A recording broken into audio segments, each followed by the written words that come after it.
All right, let's just have a word of prayer before we start. Father God, thank you that in the midst of not knowing, in the midst of emptiness and loneliness, in the midst of fear and brokenness, we can believe in the one who is able to give us faith and hope and better opportunities in life, to give us peace and joy. Bless us now, as Lord, as we continue this series on wellness, that you will help us to grow in this space. In Jesus' name, amen. All right, so a month ago I did part one and we looked at the blue zones, and I've enjoyed reading a particular book by Dan Buettner and some of his National Geographic tours and studies that he started off there. And he went to particular 5 zones around the world. And I'm just giving a quick little summary before I get into the China study, just for those that maybe weren't here last time. And there were 5 strategic areas, and he said there are others. In fact, they've got about 9 now. But these were the top 5 that were more consistent in the longevity of their lives in living to 100 or over. And some of those included Sardinia in Italy, and a region where they don't use a lot of artificial machinery, but mechanical tools to even cut their grass with particular sickles. And they're at the age of 100 and over doing that kind of job. No issues with hip replacement or knee replacement. Hard working. They go until they drop. That's the kind of lifestyle that's the way I want to go if I'm still here before Jesus returns. I'd like to go that way. And part of their longevity, while they eat good food and they do lots of good things, they're very well known for many men as well as women who live to 100 or more, and they work hard both in the house and out. They do relaxing hobbies, and they actually do things for fun. Now, I don't know about you, but sometimes if I read a book, it's got to be something that I think it's going to benefit my ministry. And my wife says, just grab a nice Bible story book and read it without studying it. Okay. So I've grabbed a couple of these stories, and I've read stories like Hiding Place by Corrie ten Boom, her life story, and a few other ones. I Will Die Free. I forgot his name, but it's been a few years. But I'm reading different. I love bibliographies, like stories of people and their journey and the challenges of their faith, and that will inspire faith for me. I don't like to just read someone's story for the sake of reading a story. I like to see that I can learn from that person's journey in life. The other country that was a centenarian country is in Ikaria in Greece. It's an island in the Aegean Sea with one of the world's lowest rates of middle-age mortality and the lowest rates of dementia. And the island where people forget to die. That's the nickname they've been given, the island where people forget to die. They even remember their great-grandchildren. So they live up over 100, and they have 5 generations and still remembering their names. The enchanted island of centenarians. So yeah, another one in Nicoya Peninsula in Costa Rica, which is part of Central America, next door to Panama, where we were not that long ago, 18 months ago. So they're centenarians that live with their families, children and or grandchildren. So community is a huge thing. They don't have Hokart. I'm not saying Hokart's not a good thing. It's a good thing. But in that community, they don't have aged care facilities. They live with their children and grandchildren and great-grandchildren. They all live within a close proximity, and they're constantly connecting, engaging, playing, socialising, just doing community and local cultural traditions with one another that gives them a sense of well-being that prolongs their life. Stress is probably the biggest thing that they don't experience. They have levels of stress enough to drive them to do things, but not to the point where it paralyzes them and makes them sick. And so one of the modern studies today is that you can eat well, but if you stress badly, you can get cancer. It deforms good cells and turns them into bad cells.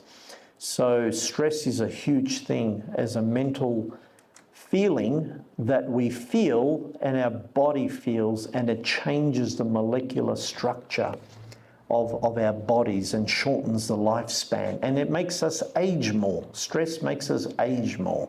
If you want to look very, very, very old and wrinkly, stress. If you want to have nicer skin and feel better, stress less. Okinawa in Japan, females over 70 are the longest lived population in the world. This lady is 109. And I haven't done research over the last few years whether she's still alive or not. I'm guessing she may not be, but she's one of the longest lived. There's another one, I think it's about 114, a guy. Yeah, still gardening at the age of 109. There you go, got a pick and working in the garden. And the fifth one was Loma Linda in California, where there's a dense population of Seventh-day Adventists. Now, the Seventh-day Adventist Church has, for over 160 years, I think, roughly, that they have been very proactive as a denomination in promoting good, healthy lifestyle living. And they have a thing called the 8 Laws of Health. And we're going to talk a little bit about how some of the China study, and part 3 in a month, we look at more of those interesting lifestyle factors. And so here's a lady in that bottom picture at the age of 103, standing on their hands with their knees balanced on the back of their elbows. Anyone game to do that? I reckon some of our young people here from Belmont would even struggle to do that, because I struggled. I could do it for only a few seconds. But finding that balance, otherwise you hit your head in front. And then the guy 100, skiing. Who's done water skiing before? A few of you. It's not that easy. You got to think well, you got to stand well, balance well, you know. If your knees, you got to have a little bit of bend in the knees. You just got to be, concentrating what you're doing, or else you hit the water real quick. And he's a 100-year-old guy enjoying life at 100, skiing, not sitting in a wheelchair and watching the days go by and waiting for their turn. So he's living life to the fullest, and you know what? The end of their life is a very quick death. They'll probably just go to bed and not wake up. Or they'll be sitting in their couch having an afternoon nap and they don't wake up. It's amazing, some of their results of that. So daily exercise, family meals, faith and purpose, rest and recreation. And I'm gonna sort of delve more into some of those things more specifically in May, when I'm here on the 4th Saturday of May, to look at some of those individual areas. But today I want to look at the China study and particularly the emphasis that they had. Because if you could choose between regular exercise, eating well, resting well, drinking plenty of water,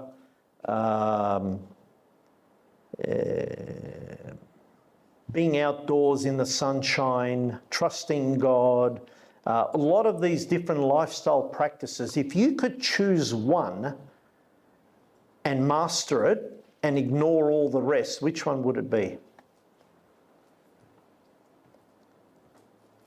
If you were to trust God and eat rubbish and sit around on a couch and do no exercise and maybe sleep 3-4 hours a night, how far will your faith go? Not very far. Not very far. In fact, your emotional health will break down before your physical health does, and then it's a spiral downhill. So there was one thing that they looked at being more important than anything else, if they could choose between one of them, and that is diet, what we eat. In fact, yesterday I was at the gym yesterday morning, and when I dropped off Jane at school, I went to the gym, and this guy came in for the first time, and this is not putting anyone down in any way, but he was literally this big.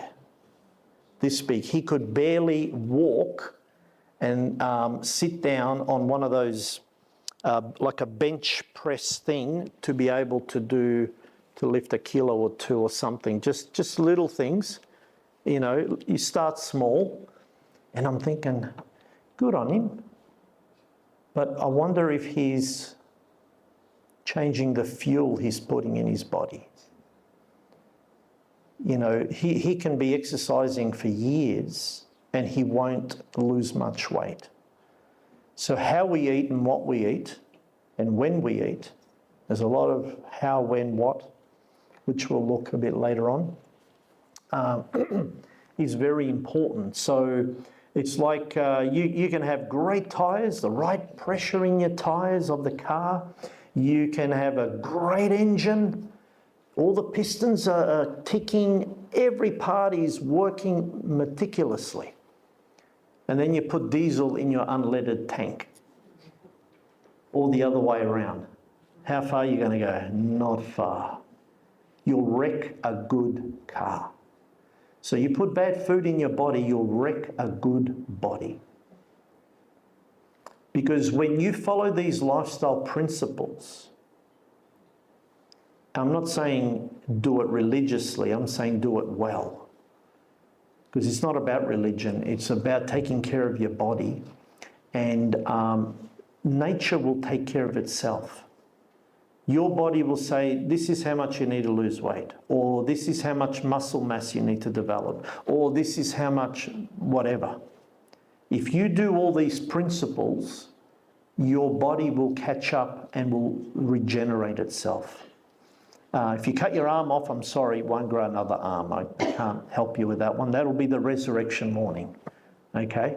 You'll get another arm. But inside, in regards to how your body works, the plumbing, the circulatory system of your blood, all of that aspect will improve, and then everything else will improve itself.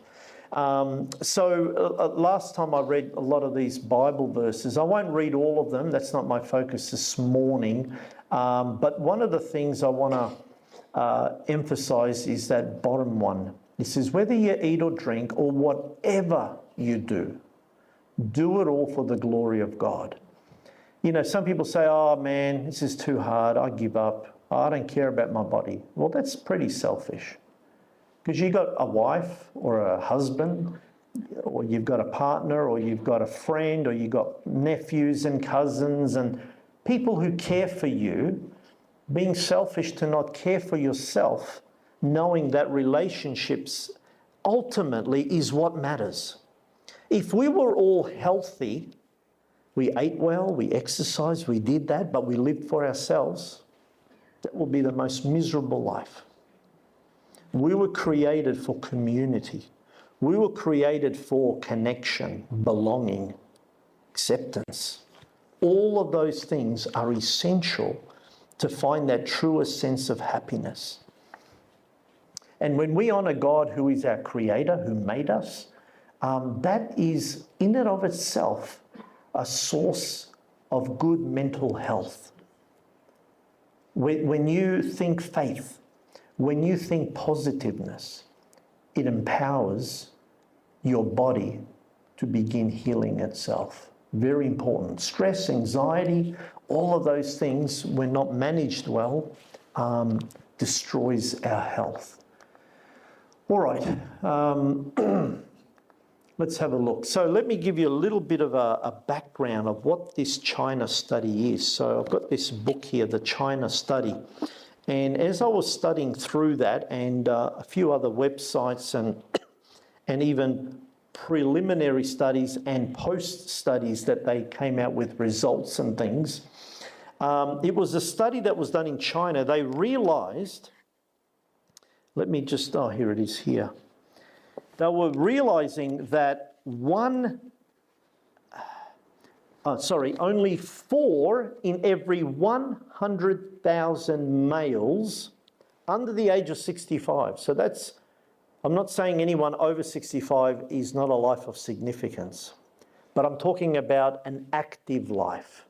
Once we get to around 65, we become to be more or less active, not necessarily significant, because we can still be significant grandparents and parents to our children and grandchildren and do things emotionally, mentally, spiritually, but physically we slow down. But we can still empower people at that age. But they're saying up to the age of 65, 4 in 100,000. That's not a lot, is it? It says that 4 in 100,000 males under the age of 65 in China die of heart disease each year. 4 out of 100,000. That's not many. I think more people die in a car accident in that ratio per year. But then they compared that to the Western culture, particularly in the United States, where they found that 67 out of 100,000 die in the US each year of heart disease.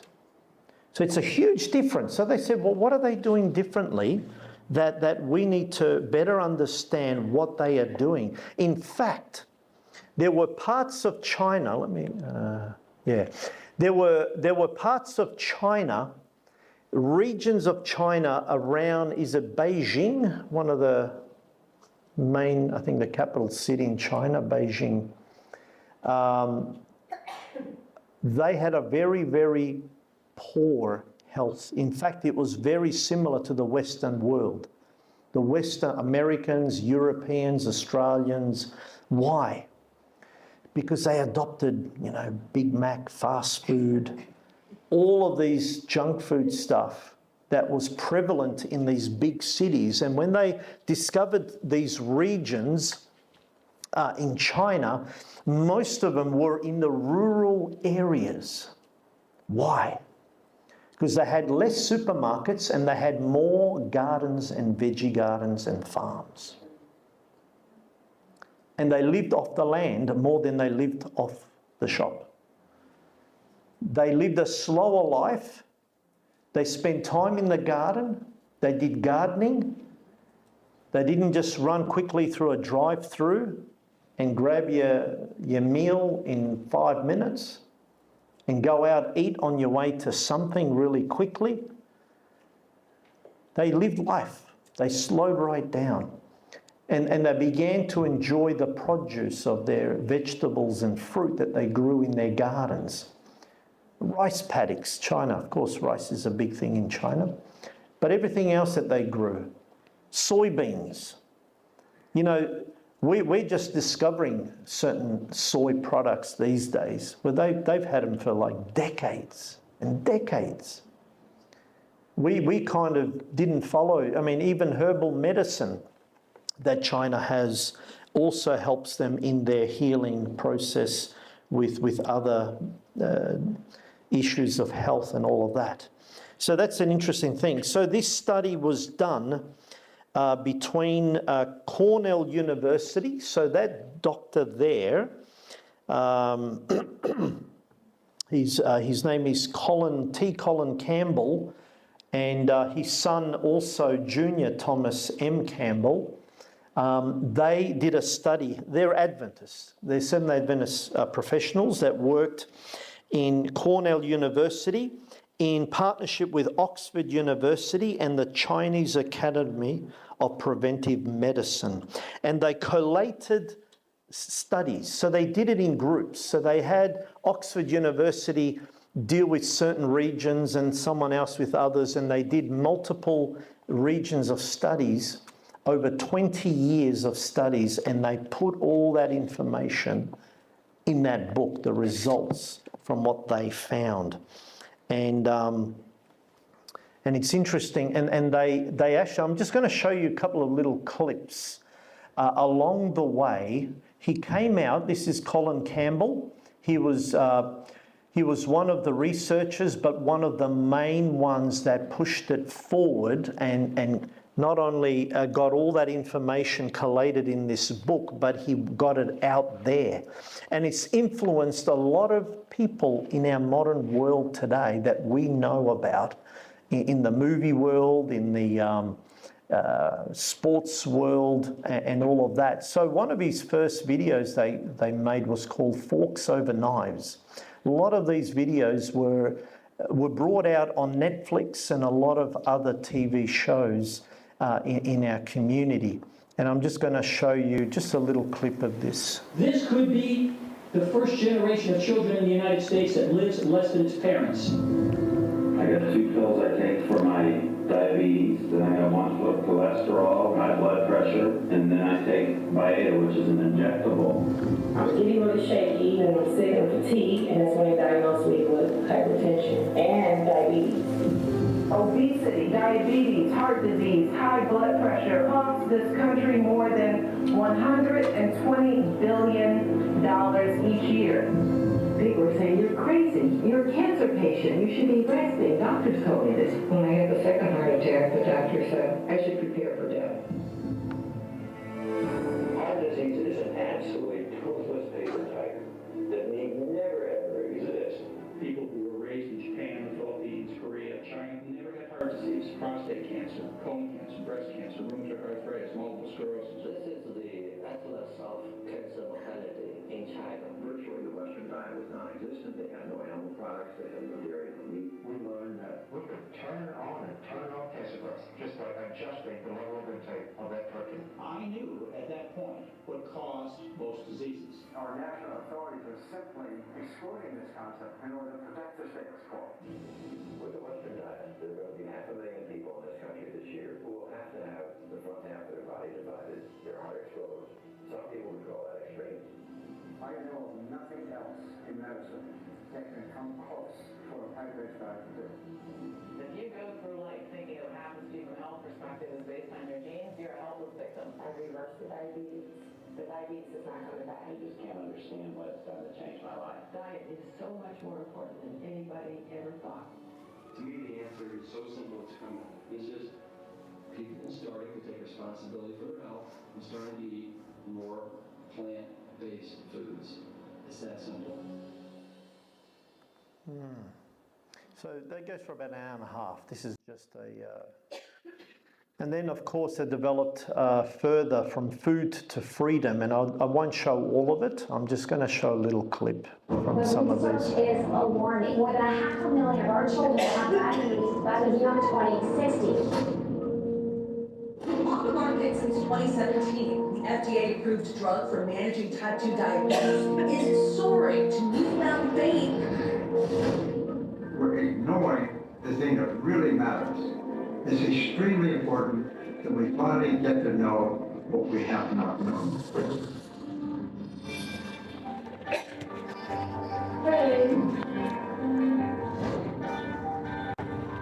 Thank you for coming here. It's a big commitment. This is a continuous glucose monitor that you've now applied to the back of your upper arm.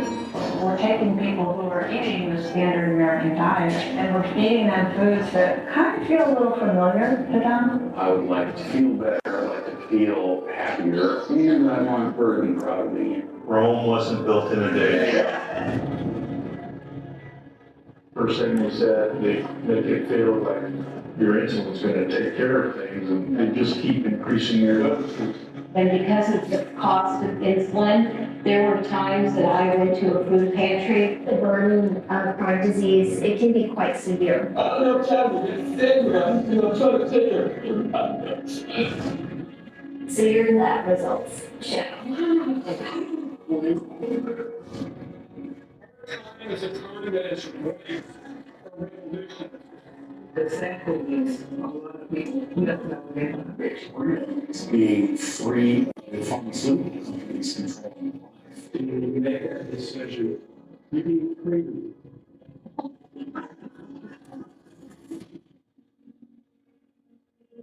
Yeah. That's a good ending. Yeah, and so there's a few other ones that we'll just jump through. So like I was saying, the Seventh-day Adventist Church has always been proactive from the very early onset of the last 130 or 160 years or more in promoting a healthy lifestyle, and from nutrition to exercise, water, sunshine, being temperate and moderate in all good things and abstaining from things that are harmful, air, rest, and trust in divine power, trust in God, the spiritual dimension. Because when we are without hope, when we are without purpose, and the reason why God has created us for existence, that is very revolutionary in how we relate to one another and look forward to a positive future. So the Adventist Church has a lot to offer in that space. Some of her famous books, The Ministry of Healing, one of our founders of the Adventist Church, Ellen White. If you want to read a really good book, The Ministry of Healing, the holistic health principles of all these aspects of 8 laws of health is very important. So these are there. So the focus of the China study, while it looked at all these other lifestyle dimensions, their focus was more on nutrition, the food, the intake that they had. So this is an interesting, if you put it from an evolutionary perspective, the health evolution of modern man. From a monkey to walking with, Coke or something in their hand, and changing in shape and form in that sense.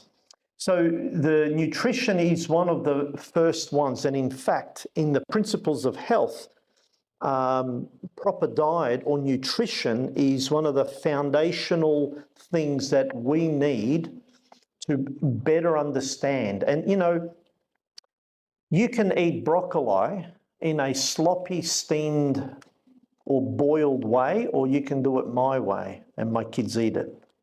So it's all about how you prepare food that's important, it's not just that it's good for you, it's got to look good, it's got to taste good. So over the few decades, not only our church, but a lot of the community and health institutions have been developing. A lot of vegetarian and vegan societies have experimented and improved ways in which to make ordinary broccoli and cauliflower and other green leafy vegetables be palatable and made in different ways that is nutritional. So they called the China study the Grand Prix of epidemiology. They looked at the nature of what people ate and the diseases that were prevalent or not so prevalent in parts of China. And they, like I said, they were trying to work out why is it that heart disease and diabetes and cancer was such a low rate in a lot of these less populated areas, in more rural areas, not so much in the big major cities. While there were some people in the major cities that followed certain health principles, it was mostly in the rural areas where they had more access and availability to vegetables instead of fast foods. So that's important. So that was the big part of China in that eastern region that they did a study over 20 years. So I've already described a bit about that. So here are some of the things that came out from the China study.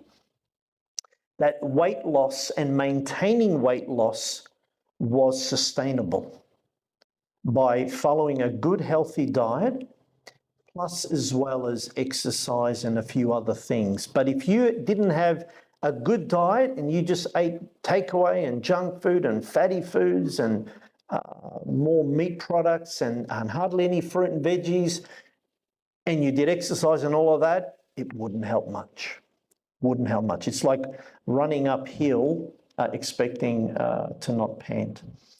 It lowers the risk of cancers, heart disease, stroke, and diabetes. That was with the increase of plant-based diet that they noticed was prevalent in the eastern regions of China. It builds stronger bones, lowering risk of osteoporosis and osteoarthritis. It maintains healthy, optimum immune system. The food is higher in fiber, reduces the risk of colon cancer, high in antioxidants, which fights aging and other cancers, and you feel better and you look greater. And so these were some of the major benefits of the China study that was coming out. In fact, the Seventh-day Adventist Church have always believed in a plant-based diet. And for over 100 years, because the interest in modern health as we know it today has only really come in probably during the 80s and 90s, after the 70s sex revolution and freedom and all that kind of thing. But in the 80s and 90s was a time when people were starting to get more serious in their health. And then now, since COVID, it's shot up over 1,000% interest in people, more than ever before, to build up their immune system and do the gym work, all the garden work, all the other lifestyles that they took for granted and didn't do before. And they said, well, if we're going to reduce the risk of diseases, not only lifestyle diseases by the things we eat, but also things we can catch. We can be far healthier and all of that. So another person who is a convert to a plant-based diet is nonetheless Arnold Schwarzenegger. And yeah, so they came out with another video. So the first two videos you saw were predominantly produced by the China Studies team. These ones that I'm showing you now have been influenced by the China study dramatically, because the China studies came out in the mid-80s, and that's when the revolution took place. There was a positive influence, and Adventist medical specialists were a part of that game changer as well. Let me just show a little bit about the game changer. Only Arnold Schwarzenegger! They ate a lot of meat. They showed us commercials. Steak. That's what a man eats. Selling that idea that real men eat meat. Serious man food. But you got to understand, that's marketing. That's not based on reality. I've been teaching fighting techniques to government agencies for more than 15 years. Then I got injured. Unable to teach for at least 6 months. I spent more than 1,000 hours studying science on recovery and nutrition, and stumbled across a study about the Roman gladiators. The gladiators were predominantly vegetarian. How could the original professional fighters be so powerful, eating only plants? When I made the switch to a plant-based diet, I qualified for my 3rd Olympic team. I broke 2 American records. I was like, man, I should have done this a long while ago. When I went plant-based, I wasn't sure if I was going to survive. And I actually became like a machine. One of the biggest misconceptions in sports nutrition is that we have to have animal protein to perform at a high level. That's just not true. Sometimes you have to do things that your competitors aren't doing. Today's blood and yesterday's blood. I think this is going to wake a lot of people up. I was recovering better, not getting as sore. This was our best season in the last 15 years, and we had 14 guys on plant-based diets. We all feel great, have more energy. Cholesterol was 276. Today, 169. Whoa, now you're talking. Most guys my age can keep up with the grandchildren. My grandchildren can't keep up with me. It's not one set of dietary guidelines for improving your performance as an athlete, another one for reversing heart disease, reversing diabetes.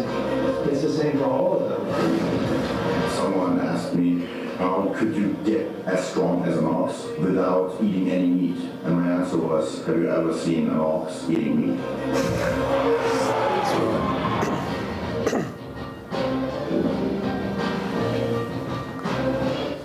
Yeah. Yeah, so there are other series that have come out. Another one our family enjoyed watching from Netflix, You Are What You Eat. And it was a twin experiment. And they got all these twins who have got the same genetics, they got the same sort of lifestyle, they came together, and one continued their lifestyle and the other adopted a plant-based diet. And there was a huge change just in 3 weeks. To do with blood pressure, to do with diabetes, to do with a lot of other things. And in fact, they first interviewed them before that, and they actually got the twins who were, so there was a pair of twins. The one that said, no way, plant-based food, that's rubbish. They actually got them to do it. And the other said, oh yeah, I love my fruit and veggies. They got them to do the other one. They wanted to see the difference 3 weeks would make.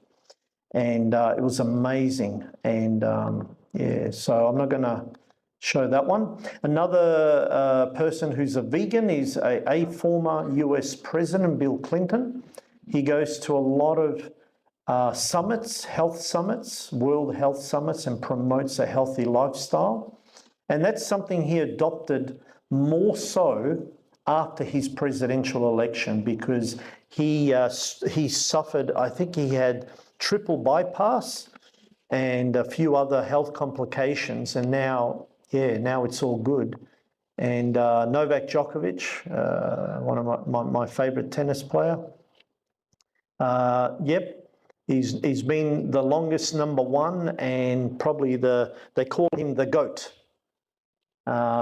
Greatest of all times tennis player in world history, and he's a vegan, and he has a strict diet that he doesn't even allow his wife to cook for him. He cooks for himself, and then if the kids and his wife want to eat some of his food, they're welcome to it, but he doesn't let even his wife, especially leading up to big tournaments and events. So there are other sporting legends who have been, are vegan, vegetarian, even Thor, the actor, Chris, what's his last name? Hemsworth, that's the one. So yeah, he's adopted a vegan lifestyle, and they made a show called Limitless, and I might just quickly show a glimpse on that one. Look like an immortal Norse god, etc. But I know the clock is already ticking.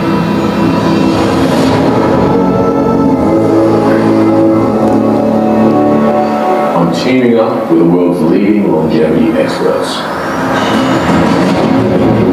Taking on 6 of the toughest tests of my life. Pushing myself to the very limit. I want to discover how we can all unlock the secrets of living a healthier, longer life. Oh, good luck with that. I think I've lost my mind. Yeah. You're going to have to navigate through the outback using only your brain. I want you to go 4 days without food to do a reboot on your system. Anyway, goes for a little while. So he had to prepare his mind, his body. He started with a bit of fasting for 4 days, and then he got into a plant-based diet. So it wasn't just a sudden change from a bad diet to a good diet. He had to allow toxins and fats and things to be eliminated from his system. And so Lewis Hamilton, I enjoy Formula One. Yeah, he's a vegan, plant-based diet. So it's all about mental health, about physical health, stamina that goes with it. Some of actors, Chris Pratt, he even has created his own sort of diet. Obviously, a lot of these guys have been influenced from the China study and a lot of other blue zones and other studies that have been done. And they're beginning to adopt these diets. And in fact, a lot of even Christians today, outside of the Adventist Church, are beginning to adopt what they call the Daniel diet or the Daniel fast. And that food, Daniel fast, is vegetables, fruits, healthy plant-based fats, whole grains. When we say healthy plant-based fats like avocado, whole grains, beans and legumes, nuts and seeds, herbs and spices, water and herbal teas. So these are some of the things that they are beginning to adopt. Because I remember growing up as a kid, and well, as a teenager, and then later on, as I got older in my early 20s, I would bump into pastors and priests from other denominations, and they'll be smoking, drinking alcohol like nothing. Now people are taking seriously the Daniel diet, and in fact, Daniel's diet, if you knew the story in Daniel chapter 1, that made a huge difference in 10 days, very similar to the one in 3 weeks that they did for the twins. They even can see that blood, the fats in the blood, changes within 24 to 48 hours just by a change of diet. And of course, it takes probably 3 to 4 weeks to eliminate all fats, but interesting. So all these books are coming out as a direct response to these studies, the blue zones, the China studies, and including influences of the Seventh-day Adventist Church, healthy lifestyle patterns that is affecting it. Sanitarium owned by the Seventh-day Adventist Church promotes well online health and nutrition, great recipes. I always look in there and try a few things every now and then.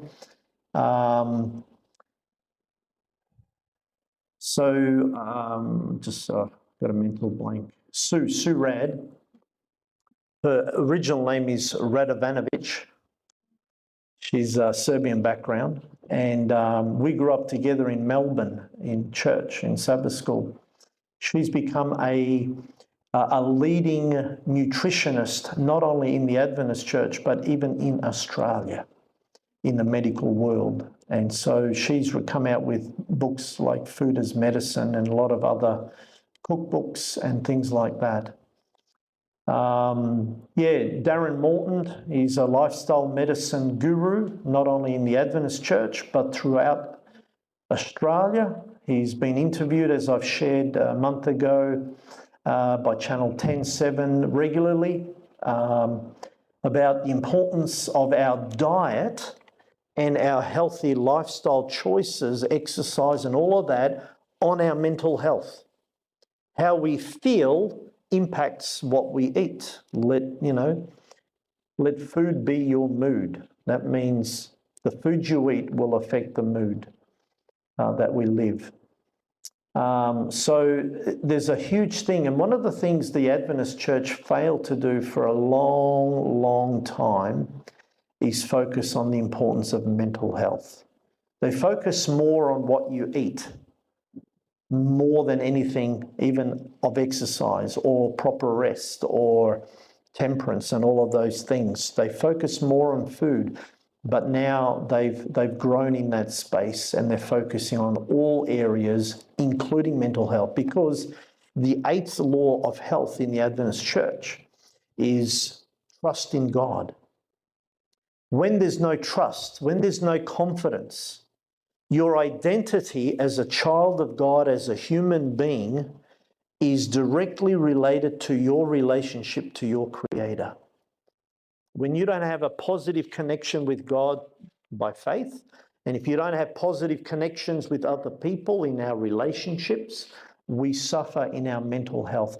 You know, I was telling the young people this morning in Sabbath school in our lesson, I was driving on the way here this morning, I was listening to a podcast by a guy called Ty Gibson, and he was sharing some interesting statistics. And he was saying that Stephen King, some of you know, he's the most prolific author, writer of horror stories. And 3 out of 5 of his books have been produced as a movie, a lot of the horror movies. And I'm not promoting that, I'm just telling you what is. But the impact, and he was asked the question, out of all the words that you use in your horror books, and all the thoughts, what is the scariest word that you write about? And you know what it is?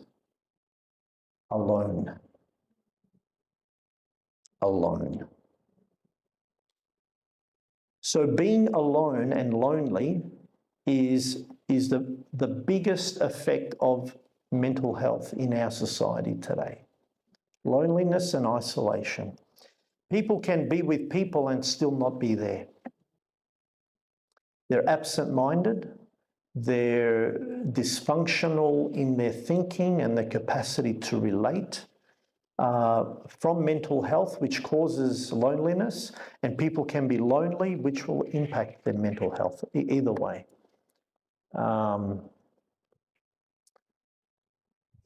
So 3 John chapter 1 verse 2 says, "Beloved, I pray that you may prosper in all things and be in health, just as your soul prospers." He said, yes, I want you to be financially free.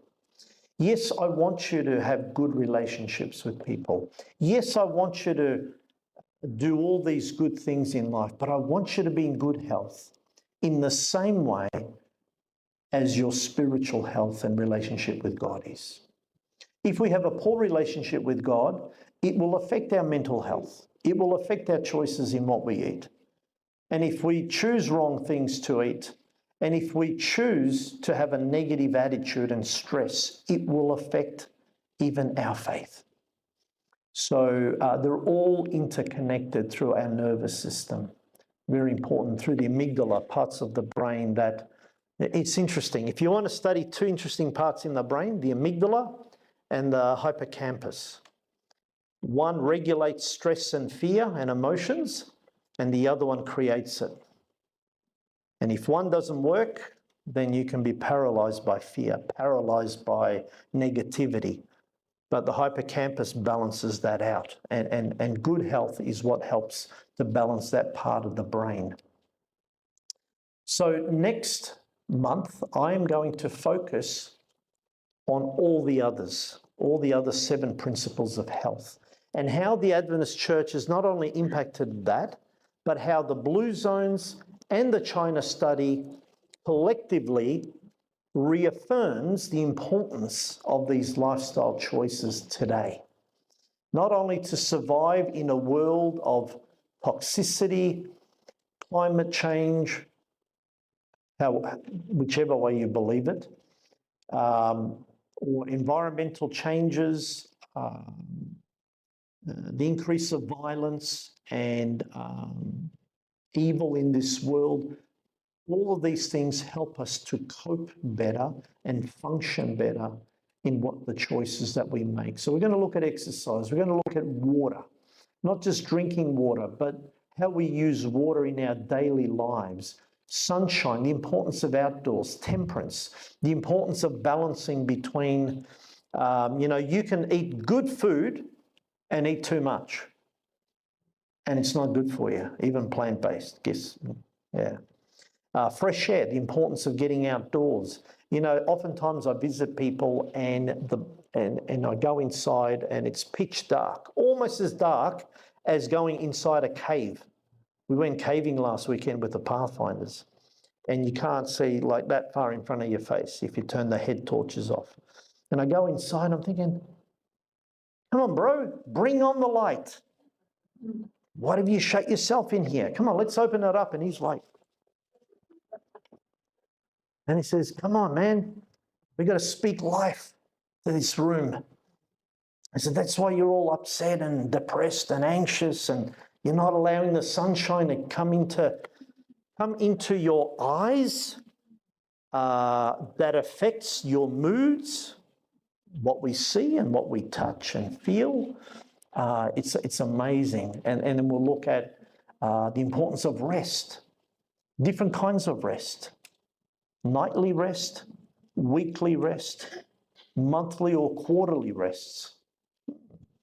So we'll have a look at that, and trusting God. It's like saying, you know, trusting God is not an option. It's an integral part of a healthy lifestyle. The physical, the mental, the spiritual. If you abuse the physical, yeah. If you abuse the mental, yeah. If you abuse the spiritual, you can actually abuse the spiritual and suffer. And so we're going to look at that kind of a healthy, balanced lifestyle that is not religious, but is actually important. Father in heaven, we just thank you that your name is worthy, even though the things around us influence to make us feel unworthy. And Father, we thank you that our identity is not in the circumstances of life, but in the cross, that you demonstrated how much you love us. And that you value us as a whole person. You value our body. You value our mind, our emotions. You value our spiritual being, because you created us to worship you. You created us to be in relationship with our Creator. And may you bless us all as we continue to ponder and look for ways to grow in our health and to grow in our relationship with you. We thank you in Jesus' name. Amen.